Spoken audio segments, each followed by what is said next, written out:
All right. Our next speaker is Dr. Jen James.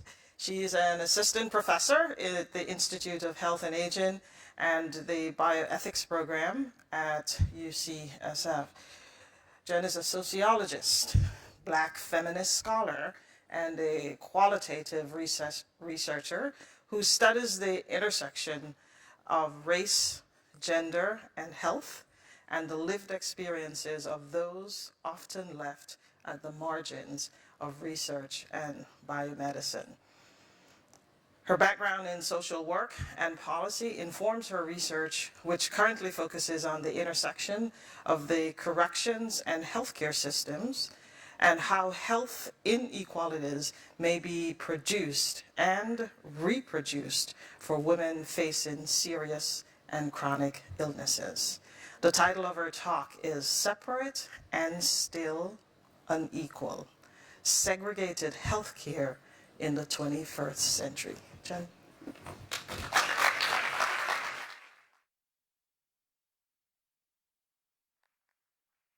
So much, and good afternoon. Can you hear me? It's good? All right. Good to see everyone. So I've been studying racism and health since I started graduate school here at UCSF, but it's something that's been a part of my story for my entire life, and really before my life. My dad was born quite prematurely in a car. And it was the 1950s, and the more I've learned about pregnancy and childbirth and neonatal care, the more of a miracle it seems that both he and my grandmother survived. He weighed less than 2 pounds at birth in the 1950s. Like, it's miraculous that he's here still today. The reason that he was born in a car is because they weren't able to find a hospital that would admit my grandmother. They went to several hospitals and were turned away because they did not serve Black patients. Segregation in healthcare was, at the time, widespread, very legal, as it was in most parts of our society. This began to change in the 1960s, right? Medicare was put into law, and a condition for hospitals to have patients with Medicare was they had to integrate. And hospitals were like, yes, we want those federal dollars, please. So they acquiesced and they integrated. But much like other forms of segregation in our society, segregation in healthcare has never gone away. So what I want to do today is I'm going to take you all on a little mini journey through my research career so far and the ways in which segregation continue to sort of pop up and how I think about that in relationship to racism in healthcare. So I came to UCSF in 2010 to start a graduate program in sociology. I'd read a book by a UCSF alum and late professor Sharon Kaufman called And a Time to Die, which if you haven't read it, it's beautiful and powerful. And I wanted to do qualitative health research and I wanted to study end of life. So I came here, it was the place to do it. I took classes and did little baby research projects and decided I wanted my dissertation to focus on the experiences of Black women with advanced cancer. So I reached out to the registrar at the Cancer Center at UCSF to get a report of how many women who met my inclusion criteria, Black women, metastatic or recurrent disease, were coming through the Cancer Center, so I could figure out how long it would take me to collect data, which clinics to attend, design my dissertation. And it turned out there were almost no women coming to the UCSF Cancer Center who met my inclusion criteria. If I tried to do my dissertation just at UCSF, I would probably still be working on my dissertation, and that wasn't gonna work. I wanted to finish it. So I went a few miles down the road to San Francisco General Hospital. SFGH is a public hospital in the city. It's a trauma center, and they provide safety net care to patients with Medi-Cal, with the San Francisco insurance program, patients who are uninsured in the city. Almost none of their revenue comes from private insurance, and 88% of patients at SFGH are of color. Right? This is in stark contrast to UCSF, where currently today at our cancer center, about 35% of our patients are non-white. This is segregated healthcare, right? These hospitals are like less than 2 miles away, seeing vastly different patient populations. And San Francisco, we're actually doing a lot better than most of the country. But segregation in healthcare is so pronounced, right? And the reason that this is allowed, the reason this can happen is insurance. Some hospitals accept Medicaid, take patients who are uninsured. Other hospitals and clinics do not, and that's legal. But what I would argue, and what other scholars have argued, a purposeful, deliberate outcome of this has been the continued segregation of care, right? So just 20% of PCPs in this country take care of almost all Black older adults in this country. The majority of Black and brown patients in this country are seen at just 5% of our hospitals.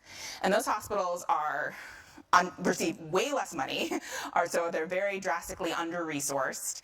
And despite the fact that those patients are often the ones who need the most support, the most resources, the most care, right? As we said, we see this across disease spaces, we see this everywhere. So I was doing my dissertation at collecting data, attending clinics at San Francisco General Hospital. There are fantastic providers working there, many of them UCSF trained, UCSF affiliated, but there's differences that you see in care. Some of them are sort of structural, what the space is like. We were just talking about seismic issues at some of the buildings there. You see elevators that don't work. You see patients waiting an incredibly long time to get care. But you also see differences in how care is delivered. One thing that's continued to come up in my work as I've continued to study cancer and breast cancer from the very much not tissue side of it, the person side of it, is that most patients at SFGH are not offered or enrolled in clinical trials, where at UCSF, in a lot of cancer spaces, that's basically standard of care, right? So we see very different models of how care is delivered in this segregated system. But something I really noticed, something that stuck out to me, I didn't advance my slide, that's SFGH, in case you didn't know what it looks like. Something else that really stuck out to me that I noticed when I was collecting dissertation data there was the number of patients I saw come in shackles. Right? Many participants that I worked with, they or their loved ones were somehow entangled with the criminal legal system while they were fighting a very, very serious disease. And it sparked an interest and a calling in me to want to understand what's it like to face major health and illness challenges while you're incarcerated, right?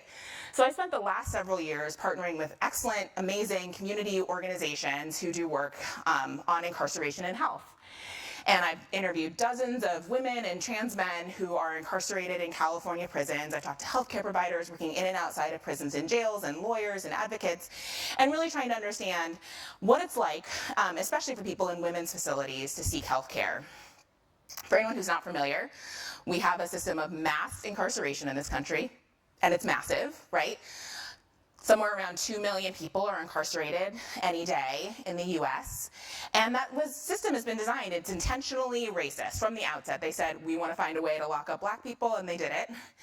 And so Black and Latinx and Indigenous folks are overrepresented, but also poor people, people with disabilities, queer and trans folks can be 2 to 3 times as likely to be incarcerated. And we've designed this system that becomes this sort of segregated managed healthcare system. People who can't get healthcare anywhere else, this is where their care happens, is in our prisons and jails. And historically, and often presently, that care is not good. So I've heard over and over again, deeply, deeply traumatizing stories of people accessing care inside. Some things come up over and over again. Language comes up over and over again. People describe being treated not as humans, right? One woman described, and this is language I've heard from others, we're lined up like cattle. And she was describing pap smear day, being lined up like cattle to get a pap smear, going into a room, and it's sort of covered in KY jelly and blood and who knows what else. The provider giving the pap smear is eating a sandwich and not wearing gloves while giving a pap smear, which is disgusting on just every level, right? And horrible. But then you hear, the other thing I hear over and over again is patients being told nothing's wrong with you, having their symptoms dismissed, which is something that happens in so many segregated care settings. One woman described a friend of hers whose stomach blew up like a balloon, was distended, being kicked by the guards, being told nothing's wrong with you. And she died a few hours later of a ruptured appendix, right? Someone else described a loved one inside who died alone in their cell because they didn't even want to bother trying to go to medical because they thought it wouldn't be taken seriously or they'd be treated so badly. But what I've realized is that these problems in healthcare in this system, in these oftentimes closed systems, doesn't stop at the door. Patients receive care in outside hospitals and clinics, just like I saw at SFGH. They come for cancer and surgeries and birth. And it's hard for patients to come get care, right? They often have to be strip searched coming in at the facilities. People have talked about throwing up on a guard's shoes because they had to squat and cough immediately after having surgery. People get cavity searched right after they've given birth. They're shackled regardless of age, disability status, sometimes even if they're unconscious. And they're escorted by a guard who's going to be in the room during exams, maybe during a surgery, seeing the most vulnerable moments of their lives. And it's a guard who tells them, don't talk to anyone, don't say anything, don't look at anyone.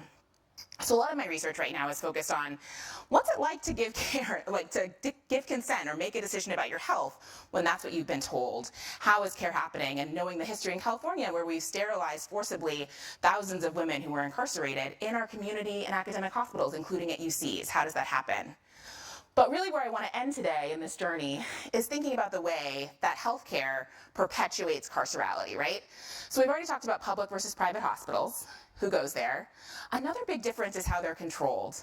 Public hospitals, 76% of them have security officers who are able to arrest people. 35% of them have police presence in their hospitals, in public hospitals. That's more than twice the rate of private hospitals, right? And those police officers, they carry guns, they can arrest.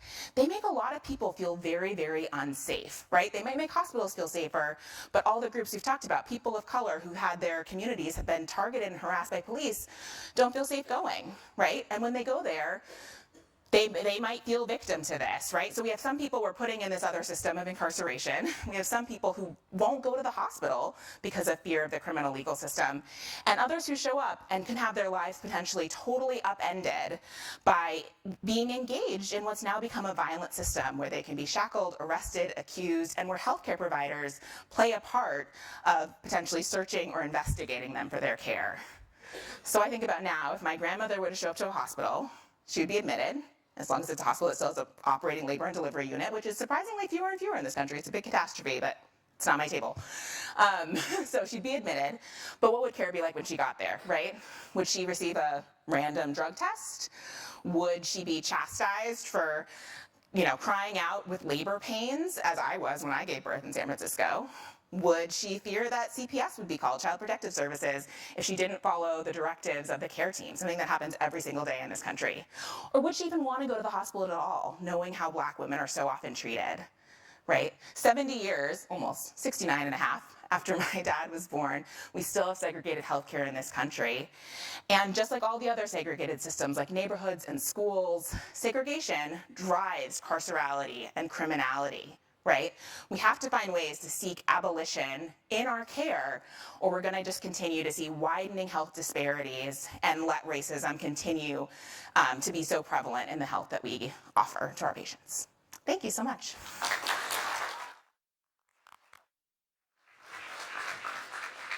Great job. How many other places are you going to go and hear about health care and the injustices of our system and people actually actively working to solve that? Thank you so much. All right, our third speaker for today is Dr. Sarah Suleiman, assistant professor in the UCSF Division of Experimental Medicine and at Zuckerberg San Francisco General Hospital, where her lab identifies hosts associated with tuberculosis progression. She's an immunologist by training, with a focus on understanding the risk progression to active TB disease and developing predictive biomarkers. Dr. Suleiman previously led the Massachusetts General Brigham and Women's COVID Diagnostic Accelerator Lab. Funny title, great title. The title of her talk is TB or Not to Be. Ask the Biomarker.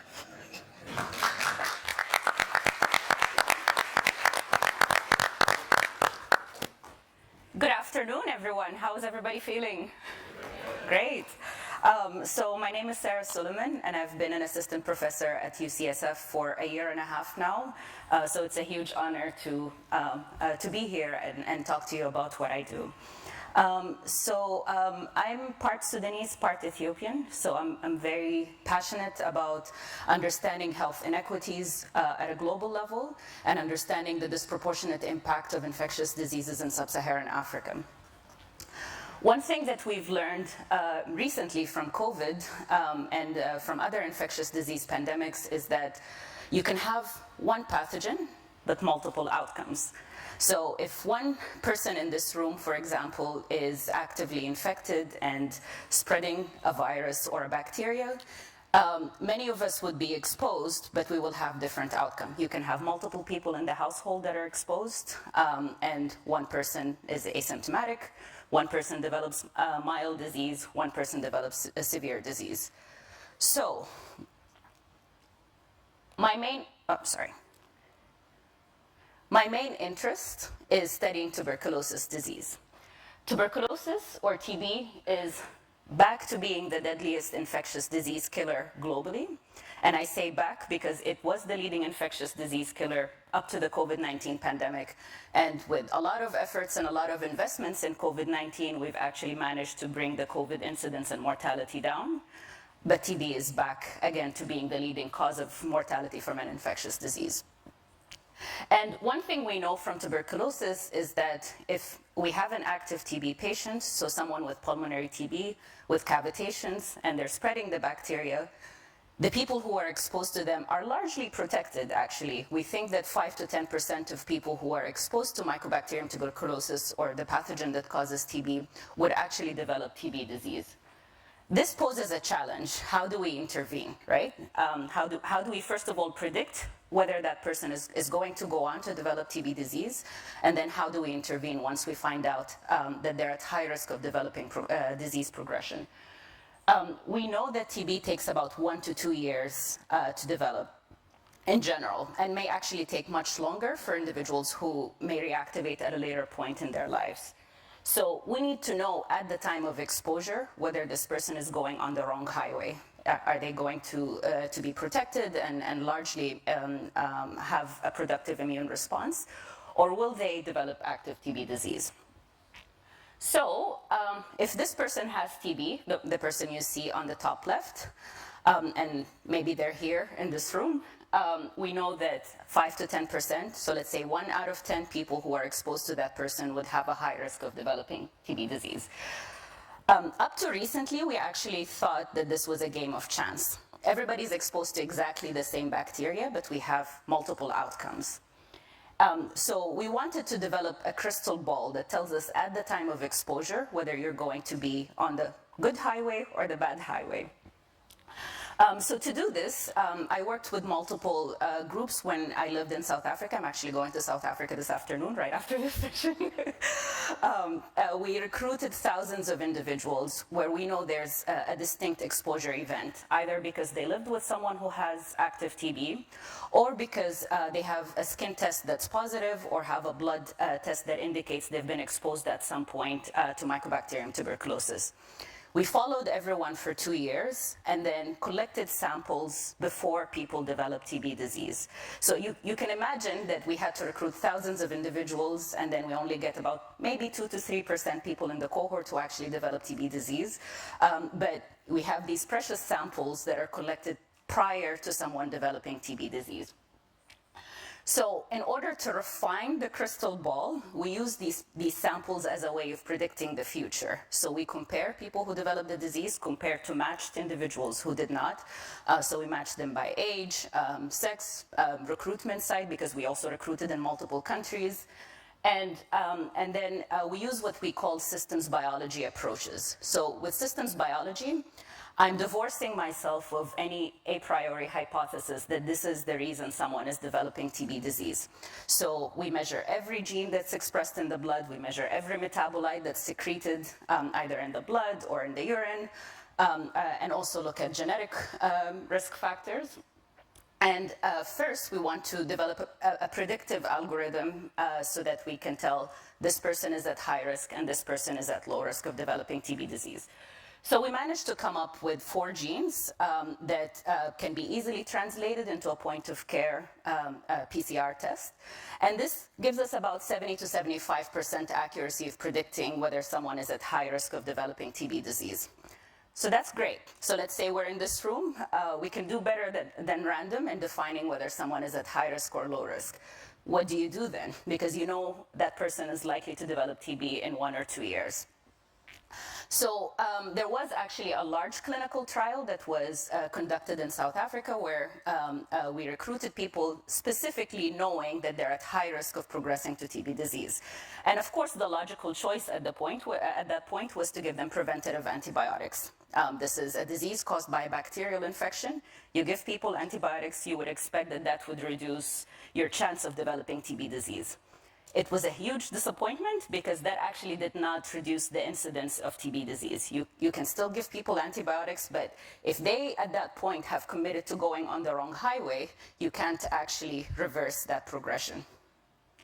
So what do we do in the lab right now? We wanted to go back to the drawing board and use all these data that we got from systems biology approaches. So we have different gene expression data sets, we have different metabolomics data sets, and instead of just looking at who's at high risk of developing TB disease, we're now thinking about what is actually driving the progression of the disease. So I think about this the same way we think about cancer, for example. So you can sequence all the mutations in a tumor. You can sequence each individual cell and find out that there are different mutations that develop in different types of cells. Some of these mutations just happen because you have imperfect DNA repair, because the cancer is growing, and mutations just arise by virtue of tumorigenesis. But some of these mutations are key driver mutations. So we need to distinguish between what's happening just by virtue of progressing to TB disease, but is not actually driving pathogenesis, and driver pathways. So in the lab, we're translating these systems biology data sets into hypotheses that we can test in the lab. So in order to do this, we have to actually develop preclinical models where we test that a factor that showed up when someone developed TB disease is actually driving the disease. One of these pathways is tyrosine metabolism. It turns out that Mycobacterium tuberculosis infection would compromise amino acid metabolism, specifically tyrosine in the host. And you can see this because tyrosine accumulates in the serum of people that develop TB disease. The cool thing about it is that we know people who have loss of function mutations that drive, that are associated with disrupted tyrosine metabolism.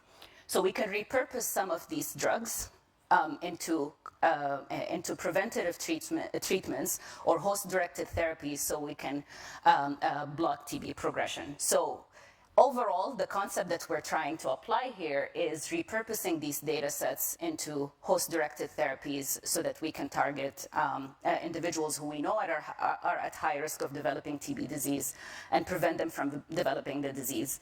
And with that, thank you for listening.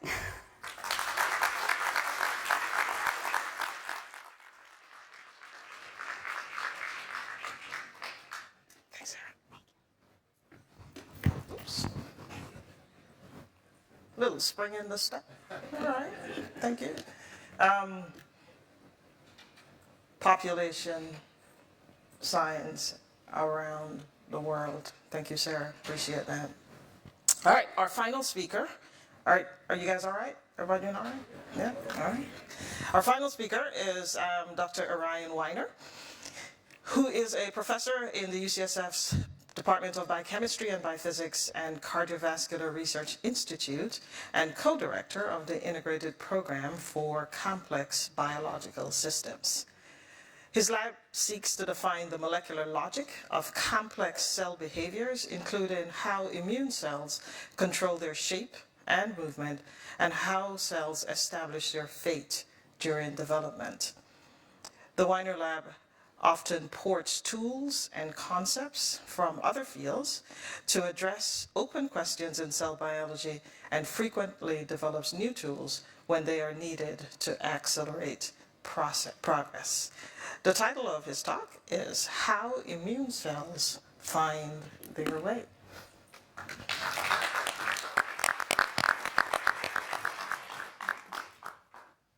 All right. Thanks, Nicquet Blake. It's a pleasure to be with you all.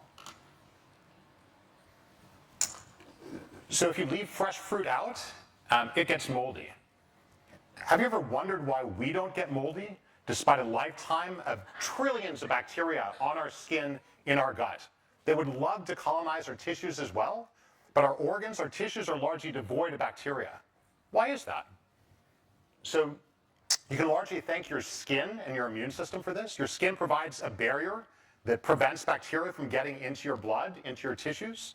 But that barrier only works as long as it's intact. every time you get a cut or a scrape, bacteria rush into the site of injury and try to colonize your body. And the reason they don't do that is because you have immune cells called neutrophils that are programmed to rush into the site of injury and sterilize the wound.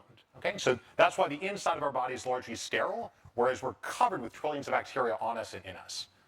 What this looks like in a living animal in this beautiful movie from Ron Germain's lab. So here's the ear of a living mouse, where you can see the neutrophils in green. There's a site of injury towards the bottom of this screen. And we can watch the cells, once they detect a site of injury, they rush into the wound. Okay? So bacteria at the center here, at the center here, don't have a chance. Okay? So if the neutrophils are actually doing their job properly, this is what maintains the sterility of your organs. To do this job properly, the cells actually have to find their way. And my lab is actually fascinated with actually how these cells find their way. This is a question I've been studying ever since I was a grad student at UCSF, and been working on this ever since. Okay, so as we'll see, there's some real challenges these cells actually have to be able to navigate their world. They don't have some of the considerable advantages that you and I have in our guidance decisions. We're going to do a little comparison contrast to see how the cells find their way versus how we would find our way. Okay, we'll see some of the challenges these cells have. So first of all, we all used our brains to be able to find our way here today. That's what we use to process our sensory inputs. That's what we use to move our body around. That's what we use to hopefully enjoy the talks we're actually hearing today. Problem number one, these cells don't have brains. Okay, so they don't have billions of interconnected neurons that are processing their sensory inputs. All of their processing is actually occurring with the proteins that are present within the cells. So instead of using a brain to process information, they're using networks of interacting proteins that evolution is tuned to be able to process complex sensory inputs.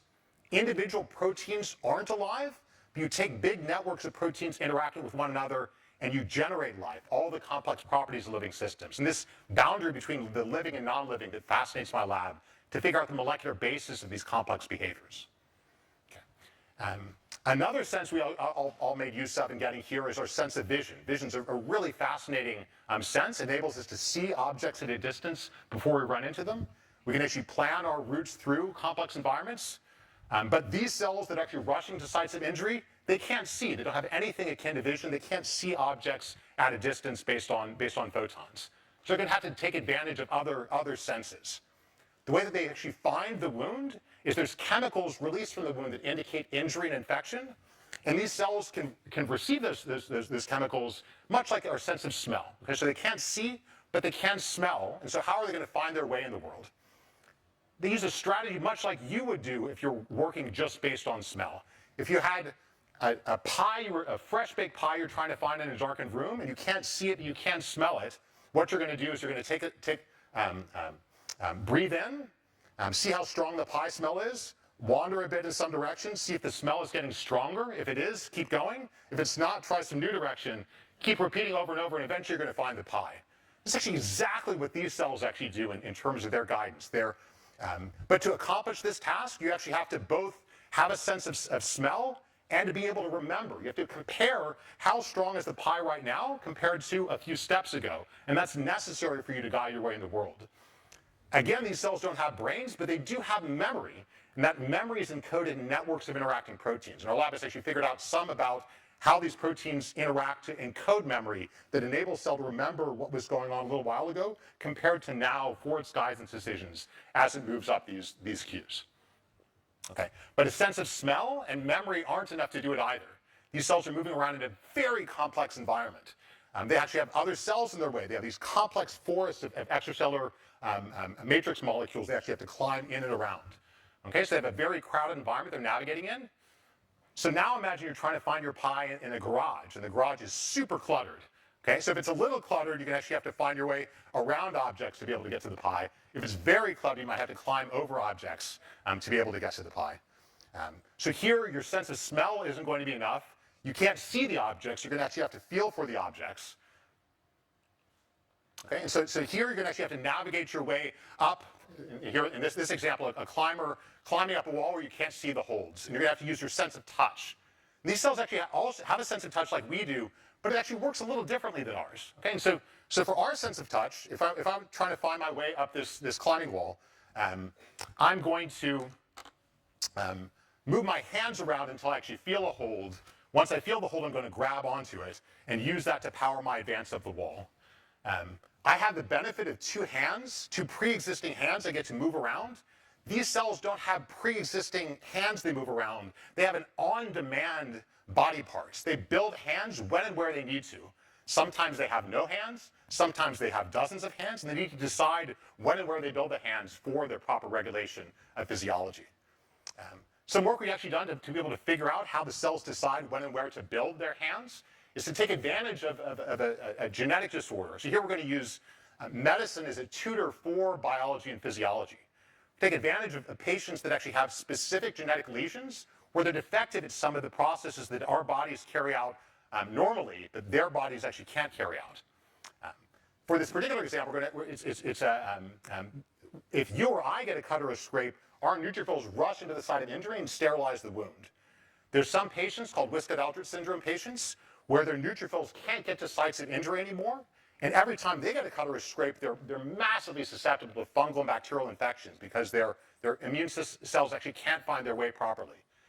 By trying to understand what goes wrong in those patients, we can get an insight, a molecular insight to what that protein is doing in the regulation of physiology. Okay, and so what we actually found is that this WAS protein is giving the cells a really interesting sense of touch. And so the way that they're detecting objects in their surroundings isn't by touch-sensitive neurons like our hand, like your my hand would actually have. It's when we actually run into something, it deforms their body, and that deformation is sensed by this WAS protein that can sense the shape of the membrane. It builds an on-demand hand at that site of deformation to grab onto an object in its surroundings. And that WAS protein as well kicks off a molecular program that generates the grip that actually grabs onto the object. Okay? But if you just grab onto everything that you run into, that's enough to hold tight where you are, that's not going to be enough to get up the wall. Okay, so here's them feeling around based on shape. But to really move up the wall, you need to decide where you grab onto a hold and where you let go of a hold. And so I'm a climber, so I like these metaphors. And so if you want to climb up a wall, first you want to orient your body where your head is up and your feet are down. And you want to grab onto holds that are near your head and release holds as you move beyond them. So once your handhold gets close to your foot, you let go and grab onto a new one near your head.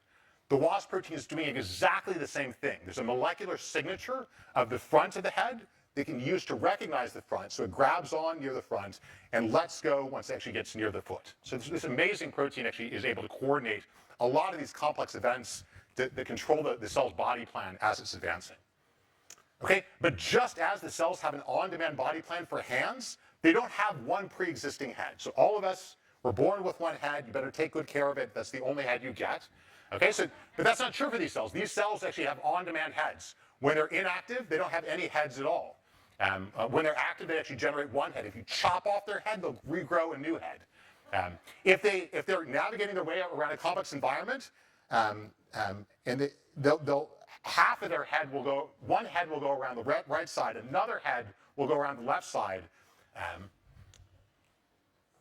They'll actually transiently have sort of a two-headed cell, and that's not going to be great for actually trying to migrate. So these cells actually have to have a winner-take-all dominance that actually arises. And our lab actually has figured some about how these heads fight it out with one another to make sure the cell can come to a singular decision. The way that works is the heads do a tug of war through the membrane, and the stronger one wins, and the other head gives up, and you actually make sure the cell, again, transiently has two, but eventually has one head as it migrates. Okay. So I hope give you a feel for life's a little different at the level of individual cells. You can't see, you don't have a brain, your hands appear and disappear, and heads appear and disappear, but they're able to find their way in the world. And we can actually understand the molecular basis of these complex behaviors, how the non-living individual proteins generate the complex sort of physiology. And that makes sure that we look like these strawberries and not like these. So thank you very much.